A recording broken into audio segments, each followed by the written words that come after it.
Ako po ay naandito po para ihayag ko po ang patotoo po. Last year po, ako po ay may nararamdaman sa aking katawan na hindi masakit. Masakit po. Pagkatapos po, pumunta po ako sa kwarto at nanalangin po. Ang sabi ko sa kanya, Yahweh, pagalingin niyo po ako mula ulo hanggang talampakan, Lord. Kapag po ako ay pinagaling niyo, ako po ay magpapatotoo. Ngayon po, ako po ay gumaling nga po ako. Gumanda ang pakiramdam ko. Pero hindi ko po natupad yung pangako ko na ako ay magpapatotoo. Kaya eto po na naman, may nararamdaman na naman po ako.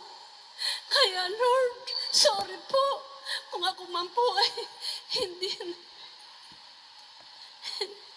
hindi ko po natupad ang aking pangako.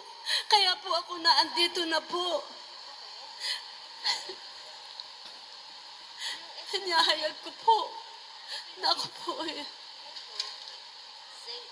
nangangatog ako. Lord, nagpapasalamat po ako. At ako'y pinarating nyo na po ako dito. Ako po ay naglakas loob na ako po ay dumating to. To God be the glory. Amen.